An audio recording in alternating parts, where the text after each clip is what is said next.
Olá! A violência contra a mulher muitas vezes vem somada a outros tipos de discriminação. Gênero e interseccionalidades é o tema da aula de hoje, deste módulo do curso Enfrentamento à Violência Doméstica e Familiar contra a Mulher. Oi, pessoal! Um fascículo que vai abordar o tema das interseccionalidades. A gente vai estudar um pouquinho sobre o que é esse conceito, qual é o histórico dele e o que ele tem a ver com as diferentes experiências, vivências e lutas por direitos de mulheres brancas, mulheres negras, mulheres LBTs, mulheres lésbicas, bissexuais e travestis ou transexuais. Para começar, a gente vai entender o que significa essa palavra, interseccionalidade, que vem de intersecção, do cruzamento, da combinação. Esse conceito, ele é um legado, na verdade, da luta e da experiência intelectual de mulheres negras, principalmente nos Estados Unidos e também na América Latina. Nos Estados Unidos já vinha sendo discutido, a partir do movimento do feminismo negro. No Brasil, ele também já vinha sendo discutido por autoras, por exemplo, ainda na década de 80, como a Lélia Gonzalez, mas o termo especificamente ele foi criado por uma jurista e cientista social chamada Kimberly Crenshaw, no finalzinho da década de 80. E ela usou essa palavra interseccionalidade para tratar de como relações de poder e de desigualdade se cruzam e afetam de uma forma especial, de uma forma diferente, a vivência de mulheres negras, principalmente. Quando ela fez os estudos sobre interseccionalidade, ela abordou principalmente o que a gente chama de marcadores sociais, como gênero, raça e classe. Ou seja, como é que a minha condição de gênero, homem ou mulher, de raça, negros ou brancos, e de classe social, rico ou pobre, afeta a minha vivência particular, a minha vivência específica. Quando a gente fala de interseccionalidade, nós não estamos falando simplesmente de uma realidade de soma de desigualdades ou soma de opressões. Por exemplo, é muito comum a gente ouvir a condição da mulher negra, trabalhadora, lésbica. Isso não significa necessariamente que essa mulher é mais oprimida quantitativamente do que outras mulheres, mas significa que qualitativamente ela tem uma experiência e uma vivência de opressão diferente. Justamente porque essas condições acabam se cruzando e se combinando, como o racismo e o sexismo. Um dos casos que foi o ponto de partida para estudo dessa jurista, a Kimberly Crenshaw, foi um caso emblemático que aconteceu nos Estados Unidos, em que 5 mulheres negras processaram uma fábrica, a General Motors, alegando discriminação racial e de gênero. A justiça norte-americana desconsiderou a acusação e entendeu que não existia discriminação, porque a fábrica comprovou que tanto contratava mulheres quanto contratava pessoas negras. O que a justiça não percebeu foi que as mulheres contratadas eram brancas e as pessoas contratadas eram homens negros. Logo, as mulheres negras não eram contratadas e elas viviam realmente essa discriminação. Mas como você pensava as categorias de raça e de gênero sem a intersecção, não foi percebida a realidade dessas mulheres e a discriminação específica pela qual elas viviam. No mesmo sentido, a Kimberly Crenshaw fez estudos de como as mulheres negras, latinas, caribenhas, asiáticas, enfim, mulheres que não eram mulheres brancas, viviam o atendimento em relação a situações de violência doméstica e situação de violência sexual nos Estados Unidos. Isso foi também no finalzinho da década de 80 e no começo da década de 90. O que ela percebeu? Tanto a legislação quanto os serviços de apoio, os serviços de políticas públicas, quanto a atuação dos movimentos antirracistas e feministas, muitas vezes deixavam a condição dessas mulheres de lado, por não tratar os temas da raça, da classe e do gênero de uma forma interseccional, ou seja, de uma forma combinada. Ela percebeu, por exemplo, que o financiamento que existiam para os serviços de apoio acabavam privilegiando o atendimento de mulheres brancas, porque pagavam o serviço que essas mulheres usavam, como, por exemplo, o acompanhamento para ir ao tribunal em defesa de suas causas. Isso porque já se percebia naquele momento que mulheres negras tinham menos chances de terem as suas causas realmente levadas à corte, aos processos judiciais. Uma outra coisa, por exemplo, que ela percebeu também foi que existia um discurso muito forte dos movimentos feministas e movimentos antirracistas para que não existisse uma transparência dos dados sobre a violência doméstica. Por quê? se percebia que tanto os movimentos antirracistas tinham uma preocupação em preservar a imagem do homem negro, que era uma imagem muito maculada por um estigma de um homem violento, e também os movimentos feministas tinham uma preocupação em que não se percebesse em que existia na realidade, uma situação grave de violência doméstica nas comunidades negras e latinas. E com isso, existisse um menor financiamento e menor apoio do Estado para o combate a essa violência, que seria considerado como uma violência de minorias, que não afetaria, por exemplo, as mulheres brancas. Enfim, foi percebido como, em diversas situações, a condição das mulheres negras ficava marginalizada em relação tanto aos homens negros quanto a mulheres brancas, por falta dessa visão interseccional, ou seja, dessa compreensão de como os fatores de raça e gênero se combinavam nas situações concretas. Hoje, quando nós falamos de interseccionalidade, nós podemos pensar também em outros marcadores sociais, identificadores sociais, que muitas vezes geram relações de desigualdade, como idade, orientação sexual, condição física e intelectual, ou seja, se a pessoa tem ou não uma deficiência. E podemos pensar como essas situações se combinam e que vão gerar relações específicas de desigualdade social, que por isso devem ser percebidas e combatidas. Podemos perceber, então, que a interseccionalidade é uma ferramenta que nos ajuda a compreender o mundo em diversas dimensões.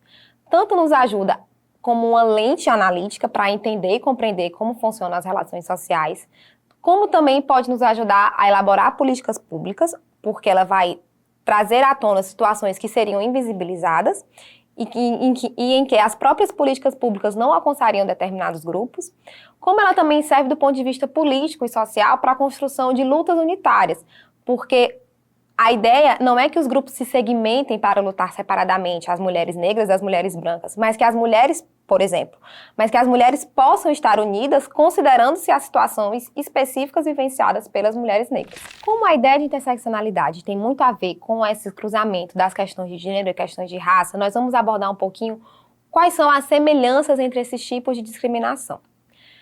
Primeiramente, podemos pensar o seguinte: a discriminação de gênero e a discriminação de raça têm em comum o que a gente chama de critério biológico como fundamento de dominação. Então, biologicamente, os homens seriam superiores às mulheres e biologicamente as pessoas brancas seriam superiores às pessoas negras e às pessoas indígenas.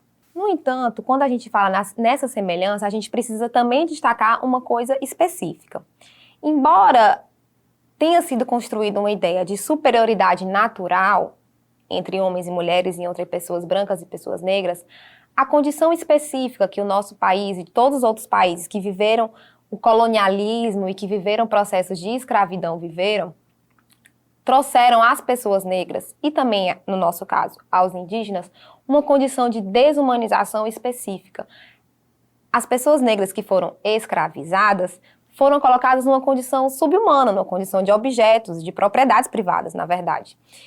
E isso gera uma certa distância entre a realidade vivida entre pessoas mulheres, brancas e pessoas negras. Inclusive, aponta-se que essa condição de desumanização, inclusive, em algum momento beneficiou as mulheres brancas, que viviam uma relação de inferioridade imposta pelo patriarcado, pelo sistema patriarcal colonial, e que poderiam usar o seu poder para subjugar pessoas negras consideradas não humanas, mas sim objetos e propriedades privadas dos senhores e senhoras de escravo. Uma outra semelhança que existe entre esses dois tipos de discriminação, de gênero e raça, diz respeito à percepção daquela experiência e da vivência daquele que exerce o poder dominante como uma experiência universal. O que isso significa? Do ponto de vista das relações de gênero, significa, por exemplo, que você olha o mundo a partir de um ponto de vista masculino. Se você pensa nas relações de raça, significa que você vai pensar o mundo sob o ponto de vista do branco. No nosso caso, que vivemos uma realidade colonial, significa ainda que nós vamos ter um padrão eurocêntrico do branco ocidental. Embora exista essa aproximação, mais uma vez vamos encontrar uma especificidade em relação à história das mulheres brancas e das mulheres negras. Por exemplo, por muito tempo se falou de feminismo pensando-se apenas do ponto de vista das mulheres brancas. Não se levava em consideração nem a história de vida, nem a realidade das mulheres negras. Inclusive, Por exemplo, ao momento em que existiu a luta pelo sufrágio feminino das mulheres brancas nos Estados Unidos, feministas brancas, elas muitas vezes escreviam sobre a realidade de opressão que elas viviam, comparando-se com a situação das pessoas negras. Só que elas, na verdade, estavam se comparando à realidade vivida pelos homens negros, porque elas, enquanto mulheres, desconsideravam a própria existência e a realidade das mulheres negras. Vamos agora aprofundar um pouquinho mais em como a experiência das mulheres brancas se diferencia das mulheres negras. Isso porque, como também conversamos já no início, perceber essas experiências específicas e perceber a interseção dos fatores gênero e raça nos ajuda a formular políticas públicas que vão chegar nesse público de uma forma mais direta e visando a atender melhor as suas especificidades. Para isso, agora a gente vai lembrar de uma história que tem no fascículo contada pela intelectual portuguesa Grada Quilomba. A história trata-se de uma situação em que ela viveu na infância quando foi a uma consulta médica. No final da consulta, o médico, que era um homem branco, fez a ela uma proposta, perguntou se ela não teria interesse de fazer serviços domésticos para ele, para a família dele, durante as férias que ele ia passar com a família. Perguntou se ela não queria lavar a roupa, limpar da casa, cozinhar e que quando ela quisesse poderia ter um tempo livre para ela e curtir as férias dela também. Essa história ajuda bastante a gente ilustrar e a própria autora nos faz um convite para refletir sobre o que aconteceu. Ela pensa o seguinte: será que isso teria acontecido se fosse um médico branco e uma menina branca? Ou mesmo uma médica negra e um menino ou uma menina branca? Ou uma médica branca e um menino negro? Será que em alguma dessas situações essa mesma proposta poderia ter acontecido? Essa história nos ajuda a entender como a questão racial atravessa as relações sociais de uma forma geral e como não é possível olhar as questões de gênero e raça de uma forma segmentada. A história nos ajuda a entender, por exemplo, que uma mulher poderia ser opressora de um homem, sendo ele menino, criança e negro. Isso também faz parte de uma compreensão de que o racismo não se trata de um problema de pessoas ruins, de pessoas más, de pessoas preconceituosas, mas o racismo é tido como um elemento estruturante da sociedade, que forma o que a gente chama de representações sociais, ou seja, a forma como determinados grupos são enxergados na sociedade, que pauta até mesmo a psique e a forma como as pessoas brancas se relacionam com as pessoas que sofreram o processo de vitimização em relação ao racismo. Esse sentimento de superioridade que existiu, por exemplo, na história, que permitiu que um médico que deveria cuidar da sua paciente a transformasse numa pessoa que deveria servi-lo, faz parte do que a nossa autora, a Grada Quilomba, chama de uma fantasia colonial.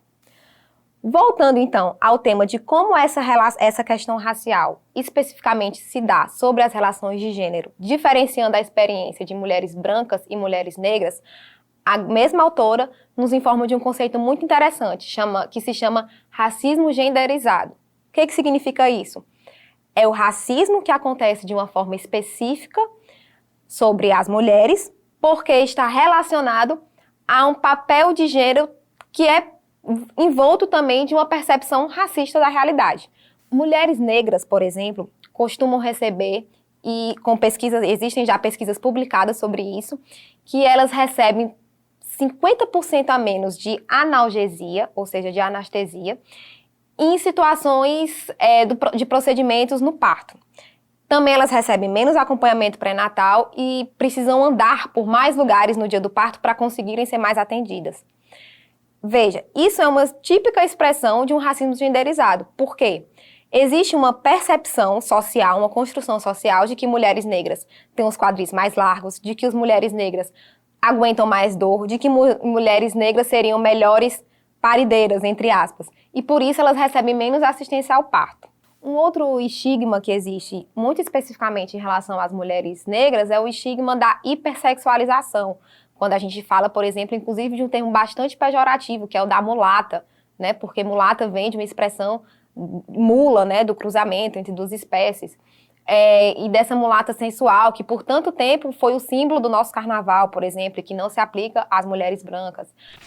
No que diz respeito à violência doméstica e familiar contra a mulher, as mulheres negras também vivem uma situação específica. O Atlas da Violência de 2020 nos traz um dado bastante assustador, que nos últimos 10 anos, enquanto a violência contra mulheres não negras diminuiu cerca de 11%, a violência doméstica contra mulheres negras aumentou num percentual parecido, cerca de 12%. Então, é preciso que a gente compreenda quais são os fatores que estão fazendo com que esse público não consiga ser alcançado de uma forma positiva pela Lei Maria da Penha, por exemplo.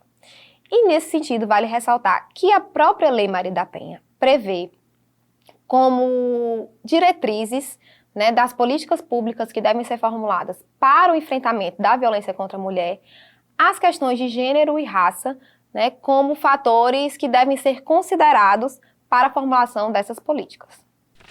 Um outro ponto super importante quando a gente fala da questão da violência doméstica e familiar contra a mulher é pensar a interseção de gênero com orientação sexual e identidade de gênero. Então vamos falar um pouquinho agora sobre a realidade das mulheres lésbicas, bissexuais, travestis e transexuais. Em relação às mulheres lésbicas e bissexuais, primeiramente a gente pode pensar que, além de tudo, elas enfrentam com a sua própria existência o que a gente chama de poder patriarcal heteronormativo, que significa o quê? Significa desafiar o padrão de que as pessoas devem ser heterossexuais, como uma sexualidade correta ou modelo. Infelizmente, por isso mesmo, é muito comum que mulheres lésbicas sofram os chamados estupros corretivos, que são um tipo de violência sexual que tem como fundamento o desejo daquele que o comete de corrigir ou de convencer a mulher a se tornar heterossexual. Em relação às mulheres trans, a gente que são as travestis, transgêneros, transexuais, a gente pode perceber que existe um tipo de violência específica também que diz respeito à não aceitação social da própria identidade de gênero dessas mulheres.